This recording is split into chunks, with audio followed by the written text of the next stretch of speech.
Hi everybody, it's Darcy from the Purposeful Pantry. Welcome back to my channel. Today we're going to learn 4 ways to vacuum seal your canning jars for long-term storage. Okay, we're talking about a brake bleeder versus a Foodsaver vacuum sealer, but we're also going to incorporate all 4 ways to vacuum seal your dry goods. This works on dry goods, it works on dehydrated goods, it works on anything that you want to put back in your pantry. Any of these systems work. I just want to walk through how each of them works so that you know which might be best for you. So we have the handheld Foodsaver, the large machine Foodsaver, we have oxygen absorbers, and we have a brake bleeder.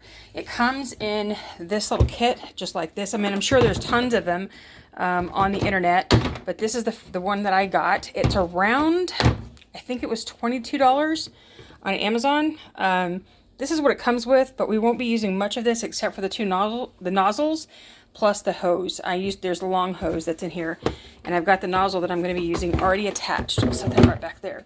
So here's what we're doing. Let's walk through how each of these works, and I'll give you a couple pros and cons. Okay, let's get started. What I have today is a 1.5 pint jar of rigatoni. I think that's the pasta name. I always forget. So we're going to go through all 4 methods of how to do this. The first one is going to be an oxygen absorber. I have a jar here that I have some oxygen absorbers in that are normally vacuum sealed inside here. I've already broken the seal so I can do this quickly. Take your vacuum sealer, place it in your jar. You want to get these sealed back up immediately, and I will vacuum seal these later, but you don't want to let these sit out in the air. Then I will put my lid on, and it is good to go. I'd want to go ahead and label and date this to know where to put this in my storage. Eventually, what's going to happen is that this is going to absorb the oxygen that's in this jar, and it's going to form a seal where the lid will not come off unless you pry it off. This is fast, but it's not necessarily the easiest because you really have to deal with oxygen absorbers. Now, for these 3 methods, these are essential. You cannot do any of these 3 without these. I know they're really hard to find right now. Keep looking. Amazon is doing pre-orders all the time for when their stock comes back in. Foodsaver gets them every 2 to 3 weeks. You might be able to find them at local hardware stores that deal with preserving tools that are in the back of their stores, or anywhere. Just keep checking. They do come back in, but they go quick. So this is essential no matter which of these tools you use. So because I'm using the wide mouth jar today, I'm going to use the wide mouth attachment. Just remember, no matter what of these preservation methods you use, if you're finding that your regular jar attachment doesn't seal properly, use a second lid, invert that lid, seal it, take that lid off, put it in your toolbox, and mark it that it's your lid topper, and you are good to go. Okay, so the next thing we're going to do is we're going to go ahead and use our little handheld Foodsaver vacuum sealer. I love this thing. It's about $20 to $25 depending on where you can find it. They are not out of stock most places. This is easy to get. The jar attachments are really hard to get. I will leave a link down below for all this stuff if you'd like to go try to shop for it, but also check your local places. Not everybody knows about these, so you might find them locally where you can't find them online. So what we would do is we would use our jar attachment, just like this, place it over our jar. We're going to take the cap off of this because this little peg goes into this hole, and this is how you do it. Because I've been using it so much, I haven't recharged it, so this isn't going to truly vacuum seal this jar yet, but this is what you would use for a handheld device. Now, I wouldn't count on this being what you use if you're going to do a whole bunch of vacuum sealing at one time, because it doesn't have the power to do a ton. But what it's perfect for is the everyday I'm getting in and out of my jars and I want to seal it back up. This is easier to get out than pulling this thing out or even trying to pull out the brake bleeder. This is fast, it's easy, and it's convenient for me because I can just reseal jars so quickly. Now, as far as how long this takes with any of these methods, it depends on the jar size that you have, the density of the food that you have in it, and what the food is like. If I had like the noodles that had any kind of hole in the middle, like a penne or a macaroni noodle, you're also having to pull out the air from within that shape too. This is done because what I listen for is the change of pitch. When it settles down, it's finished. So I'm going to let it go, pull that out, and I have a sealed lid. So much like the larger Foodsaver, depending on what your machine is like, some of you may have a smaller machine that has a port hose that you have to actually connect the hose to the port, then your hose into your jar. This particular Foodsaver has it built in, as quite a few of the larger newer ones do. So what I'm going to do is I'm going to place my jar attachment over my lid in the jar. I'm going to turn it to accessory after I place my peg in the hole. And here's something that you're going to look for in a minute. This will stick and it will stay. Accessory.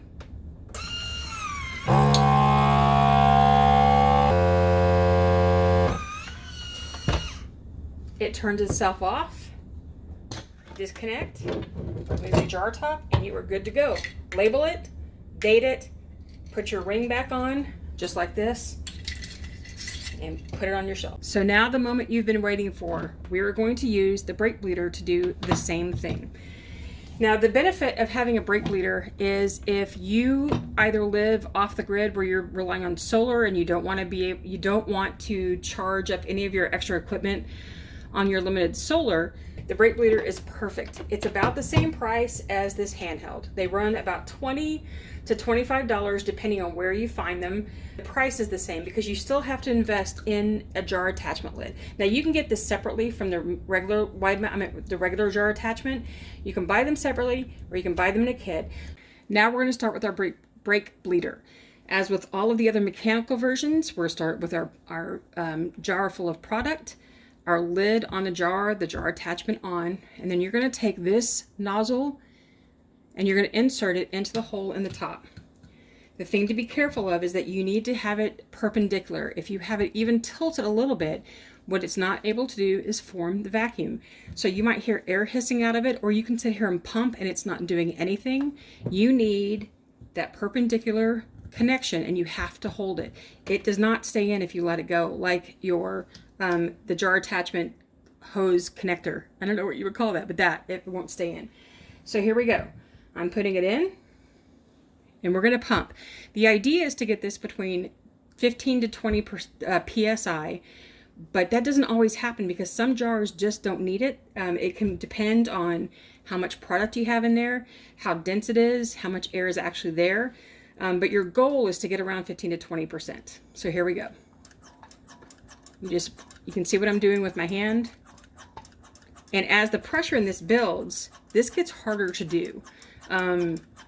So if you don't have great hand strength or arm strength, you can get pretty sore pretty quick with it. So you can see that I'm having trouble at this point and we're not even quite up to 10. But if I keep going, we're getting there. Now I'm having trouble now. Listen to this. That's how you know you formed the vacuum. So I'm going to take the attachment lid off, and I can tell you I cannot get this off with my fingers at all. It would take a spoon or a jar opener to do it. But this right now is a vacuum sealed jar of noodles. So I want to show you what it's like when I do a small jar. I'm going to vacuum, well, the old label.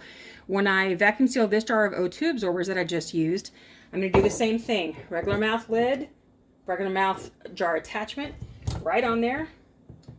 Get the nozzle in, and we're probably going to get it way closer to between 15 and 20%. Right now we're hitting 15%. Between 15 and 20 is where you want, and I can no longer pump this. So I'm like at about, 16? But here's the thing I want you to hear. Are you ready? If I have it tilted sideways, it's not moving. I'm not forming a vacuum. It's doing nothing. Okay?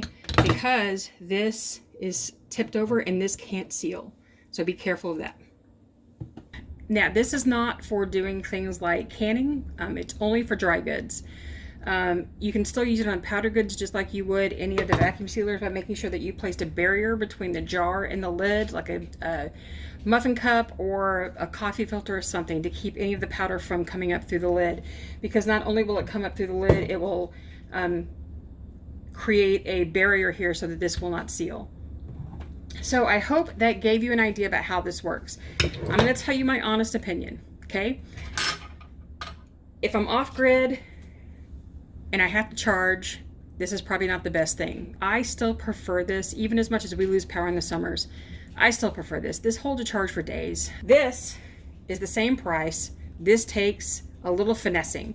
While it works, if you don't have that perpendicular nozzle into your jar attachment, you're working for nothing because you're not getting the full vacuum. It is a little better because you can see more about what you're shooting for and you can feel it. So it might give somebody a better sense of, I really officially fully vacuum sealed this jar. Whereas when you're relying on the sound of this one versus the automatic shut off of this one, you just might want the extra security. But I'm telling you, if you have, if you're not strong, if you don't have really good grip, if you can't squeeze this, it's a problem. So know those things. But otherwise, this works just as well, if not better, to create a vacuum seal than the small handheld or the food or the machine. However, I'm going to tell you, the investment is worth it no matter which way you go, to make sure that you vacuum seal your food properly for your food storage so that you can save it for long term. So I hope that helped. If you have questions, ask them below. And I'm sure those of you who've been using these for years might have some suggestions. I've been using it for a little while. It's not my favorite because I'm just a little more at ease with my machines versus this, but I'm glad that I have this. I'm glad that I'm using it, and I will have it in case there is a power outage down the road. I've got a tool I can use to reseal my jars.